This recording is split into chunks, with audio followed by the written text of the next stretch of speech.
चलो करते हैं स्टार्ट। हाँ जी, ताली बजा के शुरू करते हैं। हमें बड़ा मजा आता है आप लोगों पे ताली बजा के। शुरू करते हैं आज की क्लास। और सिलेबस हम लोग सबसे पहले रेफर करेंगे क्योंकि सिलेबस ही हमारा भगवान है। सिलेबस से भटकोगे ना तो फिर बस पढ़ते ही रह जाओगे, कुछ क्लियर नहीं होने वाला। तो हम लोगों ने अभी तक क्लियर किया है, कुछ कुछ टॉपिक्स करे हैं, जैसे कि जस्ट इन टाइम क्या है, काइजन कोस्टिंग किया है। उसके अलावा क्या किया था हम लोगों ने, एक दो कॉन्सेप्ट और किए थे, रेगुलेटरी फ्रेमवर्क किया था। यस, तो अभी हम लोग करेंगे कंपनीज एक्ट। कंपनीज एक्ट का हम लोग देखने वाले हैं। देखो, कंपनीज एक्ट हमारे पास पूरा नहीं है सिलेबस में। कंपनीज एक्ट में है हमारे पास chapter 3, chapter 4, chapter 8, 10, 11, 12 and chapter 27।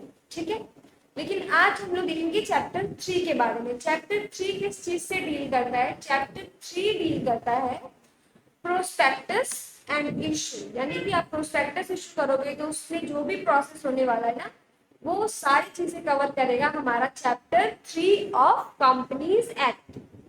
समझ गए? तो चैप्टर 3 ऑफ कंपनीज एक्ट में देखो, प्रोस्पेक्टस है एंड अलॉटमेंट ऑफ सिक्योरिटीज है। ओके, तो सबसे पहले हम लोग देखेंगे कि प्रोस्पेक्टस होता क्या है। उसके बाद हम टाइप्स ऑफ प्रोस्पेक्टस करने वाले हैं कि प्रोस्पेक्टस कितने टाइप्स के होते हैं। Then content and approval. Prospectus में क्या क्या चीजें हैं जो मैंडेटरी होनी ही होनी चाहिए, एंड देन उसका अप्रूवल कैसे मिलेगा। उसके अलावा अगर आपने या कंपनी ने कोई भी मिसलीडिंग इंफॉर्मेशन डाल दी ना प्रोस्पेक्टस के अंदर, तो फिर उसके कॉन्सिक्वेंसेस क्या क्या होने वाले हैं, ये सब हम लोग देखेंगे। एंड फिर लास्ट में देखेंगे कि अलॉटमेंट ऑफ सिक्योरिटीज कैसे होता है। ठीक है, तो सबसे पहला है हमारे पास रेड हेरिंग प्रोस्पेक्टस।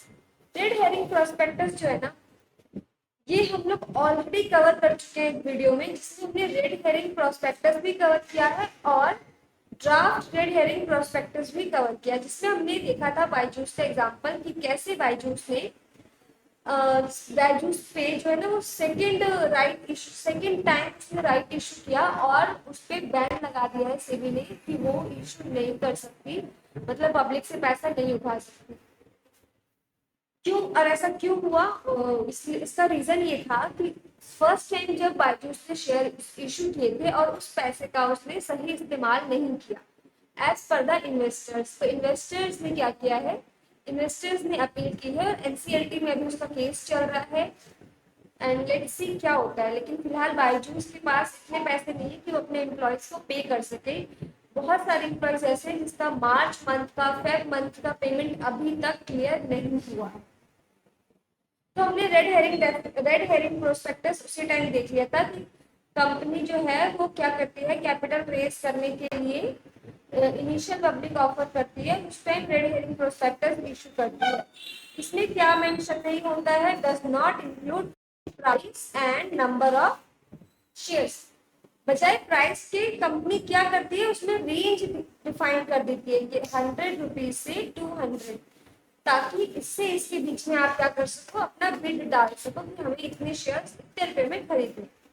तो ये होता है रेड हेरिंग प्रोस्पेक्टस। पर्पस क्या हुआ, बुक बिल्डिंग प्रोसेस है, बुक बिल्डिंग प्रोसेस है एंड इन्वेस्टर्स का इंटरेस्ट देखते हैं, प्राइस रेंज देखते हैं कि कम प्राइस मतलब कम, जो इन्वेस्टर्स हैं वो किस प्राइस पे कंपनी के शेयर्स परचेज करने के लिए रेडी है, ये चीज हम लोग इसमें चेक करते हैं।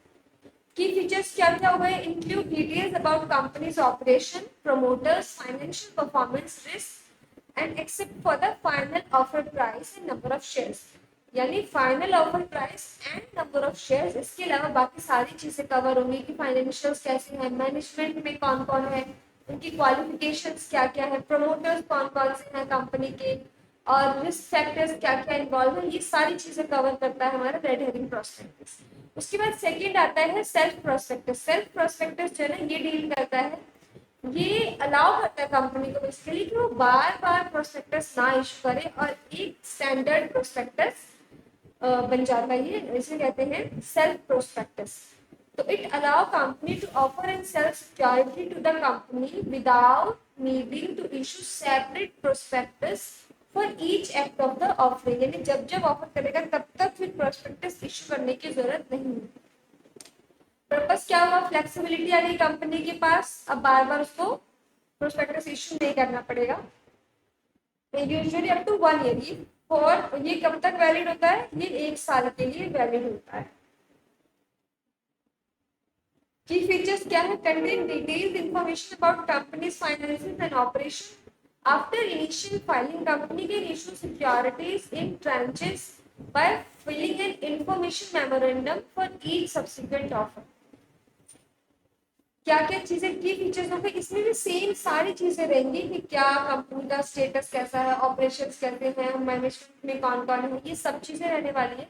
और जब हर बार जब कंपनी शेयर इशू करेगी ना, तो क्योंकि वो शेयर इशू कर रही है लेकिन प्रोस्पेक्टस इशू नहीं करेगी, तो वहां पे वो क्या इशू करेगी,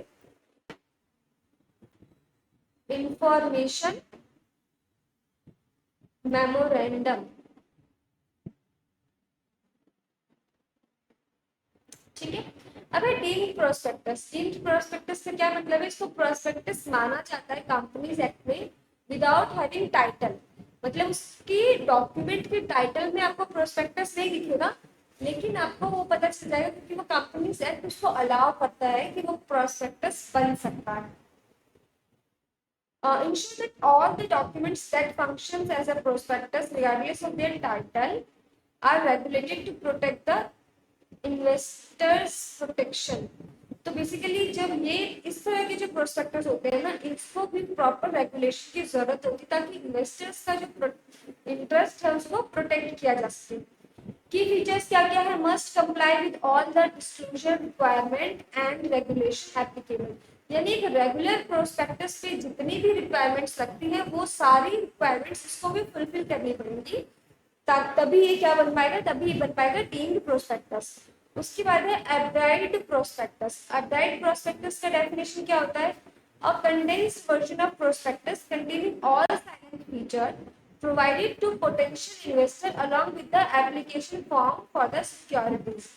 तो ये एक कंडेंस्ड वर्जन होने वाला है प्रोस्पेक्टस का, एक रेगुलर प्रोस्पेक्टस का कंडेंस्ड वर्जन होगा। एंड ये क्या करेगा, पोटेंशियल इन्वेस्टर को एप्लीकेशन फॉर्म देगा सिक्योरिटीज के लिए। पर्पस क्या है इसका, ये सिंप्लीफाई करता है information provided to the information to the investors, क्योंकि रेगुलर जब हम लोग रेगुलर प्रोस्पेक्टस की बात करते हैं उसमें इतनी इंफॉर्मेशन हो जाती है और वो कंपैरेटिवली उसको पढ़ना और उसको सारी चीजों को रिटेन कर पाना बहुत मुश्किल होता है। तो ये एक समरी की फॉर्म में होता है, इसमें सारी काम की चीजें हमें मिल जाती हैं। देन इसके की फीचर्स क्या है, including important details such as financial statement, risk factors and other critical information, यानी सारी चीजें इसके अंदर कवर होती है। तो ये हमारे सारे टाइप के प्रोस्पेक्टस हो गए।